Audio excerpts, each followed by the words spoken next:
যেমন বেঁচে উঠে, যেমন এগুলো ফুটে উঠে, তেমনি আজ যারা অপরাধ করতেছে অপরাধীরা সেদিন তরতর করে কম্পন করতে থাকবে এবং যারা বলতে থাকবে আফসোস, আজকে আমরা ধ্বংস, আজকে আমরা নষ্ট হয়ে গেলাম, আমাদের জীবন আমরা নষ্ট করে ফেলেছি। বলবে মা লিহাযাল কিতাব, এটা তো এমন কিতাব দেখি লা ইউবাদিলু সগীরাতাও ওয়ালা কাবীরা, এখানে কোনো সগীরা গুনাহ, কোনো কবিরা গুনাহ, কোনো অপরাধ, কোনো ভালো কাজ কিছুই তো ছাড়া নেই, সবগুলো এখানে লিপিবদ্ধ করা আছে। দেখি বড় করে সুবহানাল্লাহ, ইল্লা সাহা, আল্লাহ সবগুলো লিপিবদ্ধ করে রেখেছেন। ওয়াজাদু মা আমিলু হাদিরান ফালা ইয়াজলিমু রাব্বুকা আহাদা, কিয়ামতের ময়দানে কে কি কাজ করেছে, ভালো কাজ করেছে, মন্দ কাজ করেছে, সবগুলো সেখানে উপস্থিত দেখবে, সবগুলো তার রেকর্ড পেশে যখন উঠবে, একটা অপরাধও সেখানে অস্বীকার করার কোনো জোর নেই। এই জন্য যারা মুসলমান তাদের ব্যাপারে আল্লাহ বলেন আল্লাহ ইয়াজলিমু রাব্বুকা আহাদান, আল্লাহ কারো প্রতি কোনো ধরনের জুলুম অত্যাচার করেন না। সুতরাং আপনি যা করেছেন সেগুলোর শাস্তি ভোগ করতে হবে, সেগুলো শাস্তি ভোগ না করে অ্যাডভান্স হওয়ার কোনো সুযোগ নাই। আল্লাহ বলেন ইয়াওমা নাজরুল মুত্তাকিনা ইলার রহমানে ওফাদা, অন্যায় বলা হয়েছে যারা নেককার মানুষ, যারা দিনদার মানুষ, নামাজি মানুষ, যাকাত আদায় করেছে, হজ দিয়ে হজ করেছে, ভালো কাজ করেছে, অপরের কল্যাণ করেছে, সমাজের কল্যাণ করেছে, ঘরকে জান্নাতি ঘর হিসেবে করেছে, এই ধরনের মানুষকে আল্লাহ কিয়ামতের ময়দানে একত্রিত করবেন মেহমানের মতো। বড় করে বলি সুবহানাল্লাহ, আর বড় করে বলি সুবহানাল্লাহ।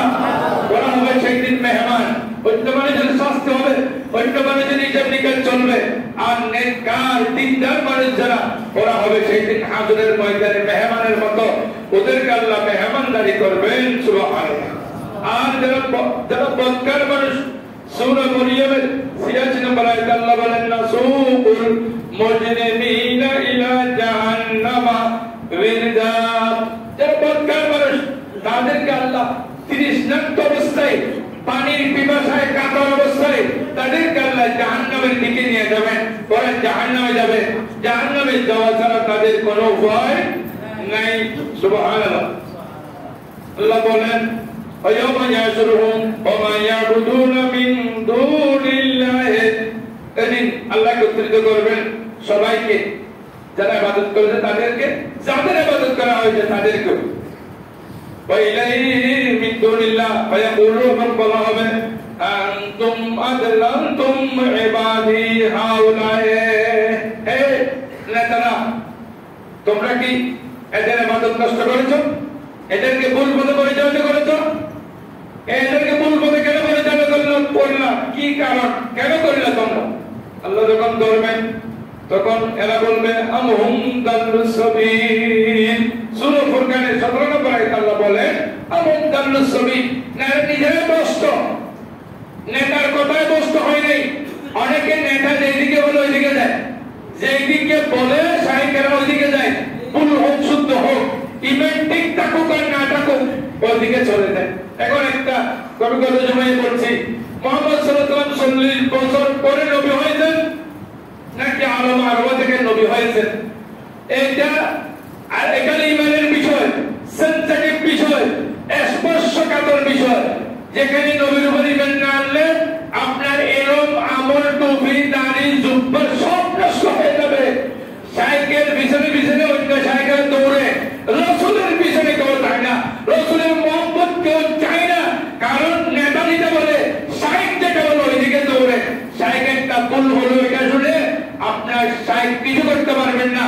কিন্তু কিয়ামতের ময়দানে আমার রাসূল বলেন শাফাআতি লিআলিল কাবাইর মিন উম্মতি, কিয়ামতের ময়দানে ঈমান যদি থাকে আমার উম্মতকে গুনাহগার হলো আমি এদেরকে সুপারিশ করে করে জান্নাত দিব। বড় করে বলি সুবহানাল্লাহ। আপনার সাইক তো কিছু করতে পারবে না, সাইক তো সুপারিশ মানে না, সাইকেরা সুপারিশ মানে না। এক সাইক দেখলাম, আমি এগুলো বলতে অনেক এদিকে গেলে আমার অনেক সময় লাগবে, এই কবরস্থানে গিয়ে এই কথাটা বলি, কবরস্থানে গিয়ে শুধু আসসালামু আলাইকুম ওয়া রাহমাতুল্লাহি ওয়া বারাকাতুহু, আসসালামু আলাইকা ইয়া আইয়ুহাল কবুর, এটা বলে চুপ থাকবেন। আপনারা তো জিয়ারত করতে যান না, মুসলিমে বার্তা ফেলে যান কি করেন আপনাদের আমরা জুমার নামাজ পড়ে জিয়ারত করলে এখানে কি এটা বলে শক্তি থাকে না আলাদা কিছু বলি কথা বলেন না কি বলেন আপনারা কি করেন সূরা ফাতিহা পড়ি কুল হুয়াল্লাহু পড়ি আল্লাহু আকবার তাকাতুল পড়ি সবাই থাকলে সূরা ইয়াসিন পড়ি সবাই থাকলে সূরা রহমান পড়ি এমন কোন শাইখের বাচ্চা দুনিয়াতে জন্মগ্রহণ করে নাই যে কবরস্থানে এগুলো বললে গুনাহ হবে এমন কোন শাইখের বাচ্চা এখনো জন্মগ্রহণ করে নাই কিয়ামত পর্যন্ত করবে না মানুষকে গোমরাহ করতেছে সালামটা দিয়ে এটাকে সব থাকবে আর কিছু করতে পারবে না আর কতদূর গিয়ে একটা বছর মুখে বলে মোনাজাত একটা করে চলে যাবে কিছু করেন নেই মোনাজাত কি করবে কেন অথচ কোরআন মাজিদে আছে হাদিস শরীফ আছে একবার সূরা ইখলাস পড়লে 10 বার কোরআন শরীফের সওয়াব পাওয়া যায় দুইবার পড়লে 20 বার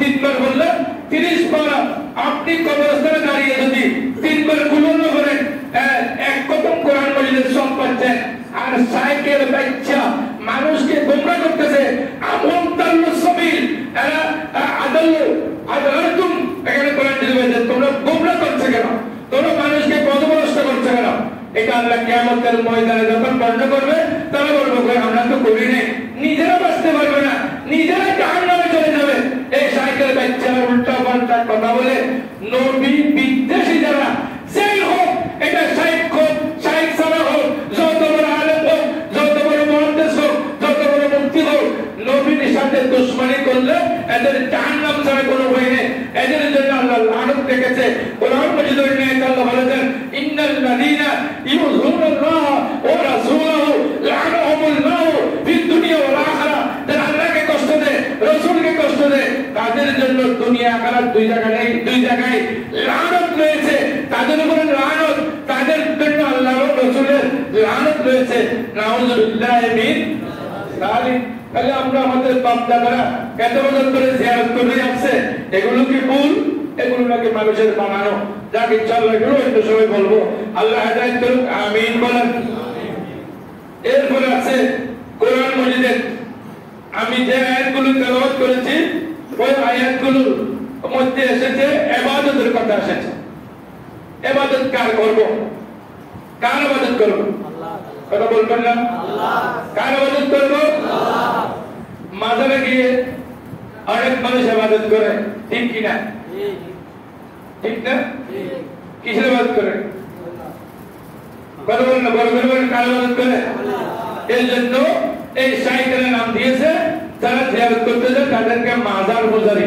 নাউযুবিল্লাহ বড় করে বলবেন না আজ একটু দেখি মাজারে পূজা করে কিভাবে যারা পূজা করে আপনারা দেখেন নাই আমরা ছোটবেলায় দেখতে যেতাম পূজা কিভাবে করে ছোটবেলায় দেখতে যেতাম দেখে পূজা করে যখন ডালটাকে চাউলটাকে একটা কুলে থাকে কুলের মধ্যে ডালটাকে চাউলটাকে ডিমটাকে ফুলটাকে এগুলো নিয়ে একটা মূর্তির সামনে গিয়ে দেয় তারপর মুখ বন্ধ করে এমন করে উড়ু দেয় ছোটবেলায় দেখেছি মাজারে কেউ ডাল ফুল চাল ডিম কুলা নিয়ে গেছে কথা বলেন না কথা বলবেন না তাই যারা মাজার পূজারি বলে তাহলে ওরা মিথ্যা বলে মিথ্যে বললে মিথ্যের ব্যাপারে আজকে এখানে এসেছে যারা মিথ্যে বলবে তাদেরকে আল্লাহ কি বলেছেন তাদের ব্যাপারে আল্লাহ অনেক কথা বলেছেন মিথ্যা 3 প্রকার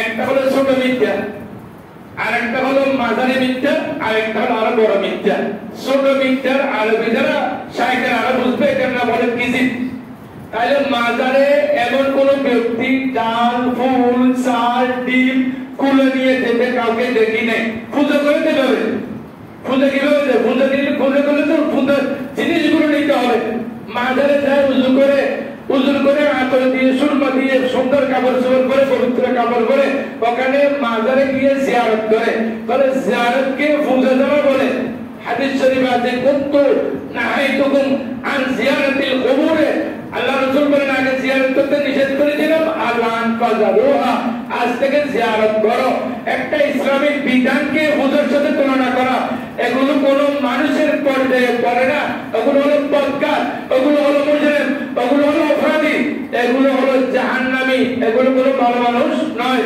আমার বাবার কবরে গিয়ে, কবরের কাছে গিয়ে, আমার দাদার মাজারে গিয়ে আমি জিয়ারত করতে গেলাম, সেখানে তো আমি আমার দাদাকে, আমার বাবাকে আল্লাহ বলে কোনোদিন সেজদা হুজুরের কাছে দেয় না।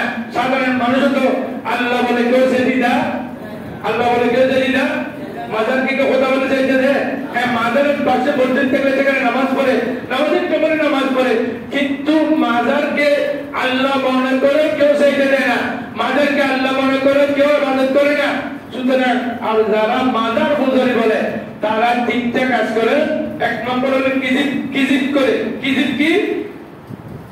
কিজিব হলো মিথ্যা বলা। দুই নম্বর হলো এটাকে বলে ইফতারা, ইফতারা মানে বানাওয়াট কথা, ইফতারা মানে। তিন নম্বর হলো এটাকে বলা হয় বহতান, বহতান মানে এমন কথা বলে সেই কথার কারণে মানুষ আশ্চর্য হয়ে যায়, আশ্চর্য হয়ে যায়, এটা হলো বহতান।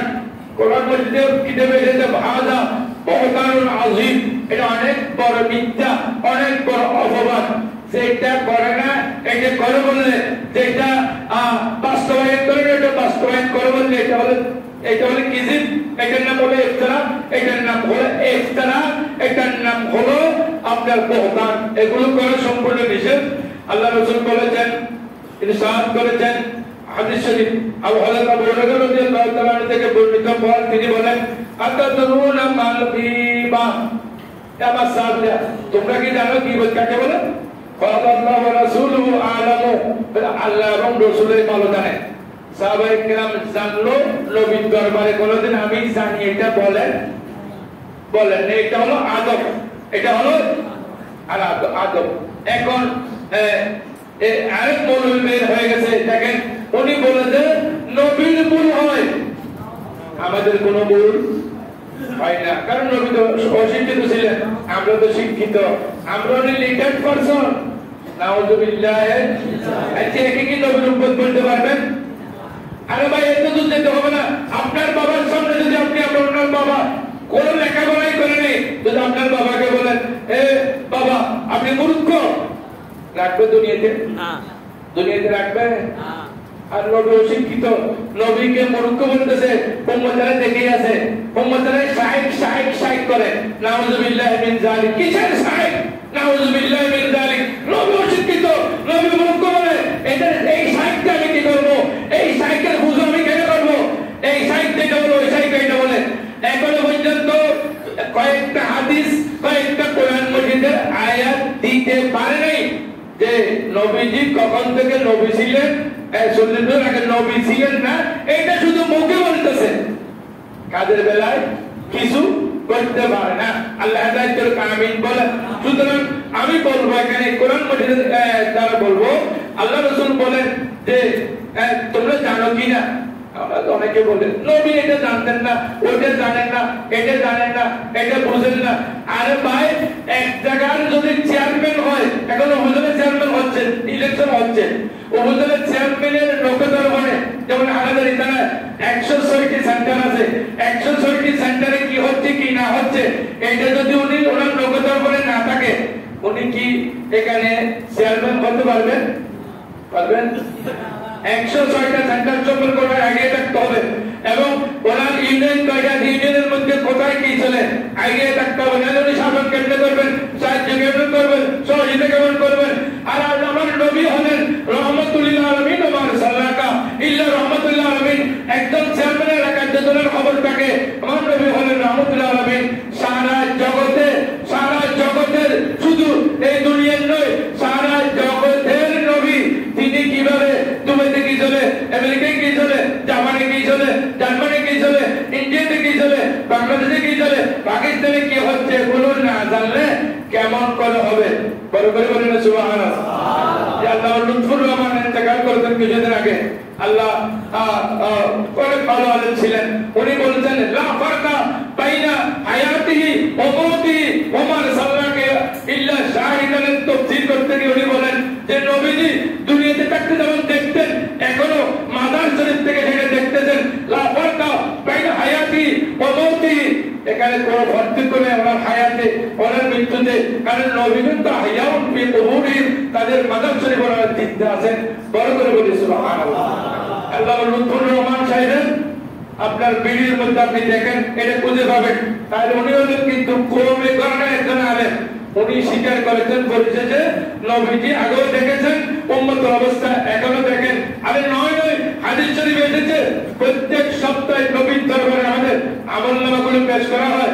যদি আমরা ভালো কাজ করি, যদি আইন রায় তো খাইরান, নবী বলেন যদি আমি ভালো কাজ দেখি, হামিদুল্লাহ, আমার উম্মত ভালো কাজ করে দেখলে আমি প্রশংসা করি। আর ওয়াইন রায় তো সাররা, যদি আমি আমার উম্মত খারাপ কাজ করে দেখি, তাহলে আমি আস্তাগফিরুল্লাহ, আল্লাহর কাছে ওনার থেকে মাফ চাই। বড় করে বলি সুবহানাল্লাহ। মদিনা শরীফ কি মানে সামনে দৌড়ে, এমনি দৌড়ে না, কিছু ভাই বলে তো দৌড়ে। আল্লাহ হেদায়েত করুক, আমিন বলেন। এটা বলে আমি শেষ করছি। হাদিস শরীফে এসেছে গীবত কাকে বলে জানেন? কলা যিকরুকা আখাকা বিমা ইয়াকরাহু, এমন কথা বলা যেটা তার সামনে বললে সে নারাজ হয়ে যায়। কিলা বরাইতে কানা বিয়াকি মা কুলু, আমি যা বলি তা যদি তার মধ্যে থাকে, বলা ইন কানা বিমা তাকুলু হাযা একটা বাতাহু, যদি যা বলেছো তা যদি তার মধ্যে থাকে তাহলে তুমি গীবত করলা। ওয়াইন লাম ইয়াকুন ফীহি ফাকাদ বাহাদাহু, আর যদি তার মধ্যে না থাকে তাহলে তুমি তার ব্যাপারে বহতান করলা। বহতান মানে কিজিব, ইফতিরা, বহতান। 3 নম্বর মানে সুপারলেটিভ ডিগ্রি। বহতান মানে একেবারে জঘন্য মিথ্যা, জঘন্য মিথ্যা বললা। আল্লাহ আমিন বলেন। আল্লাহ বলেন ওয়াল্লাযীনা ইউযুনা আল-মুমিনিনা ওয়াল মুমিনাত, যারা মুমিনদেরকে, মুমিনা পুরুষ মহিলাকে কষ্ট দেয়, বেগাইরে মাকতাসাবু, ওরা অর্জন করা ব্যতীত কষ্ট দেন, বাগাতে কামালু বহতানা ওয়া ইসমান মুবিনা, সে তাহলে অনেক খারাপ কাজ করলো। সুতরাং এই ধরনের খারাপ কাজ থেকে বিরত থাকার জন্য আমি অনুরোধ করব। এই আয়াতের তাফসীর, 2টা আয়াত আমি তেলাওয়াত করছি। এই 2টা আয়াতের ভিতরে অনেক কথা আরো রয়ে গেছে। আল্লাহ আমাদেরকে যেগুলো বলেছি, আল্লাহ এগুলো আমল করার তৌফিক দান করুন, আমিন বলেন।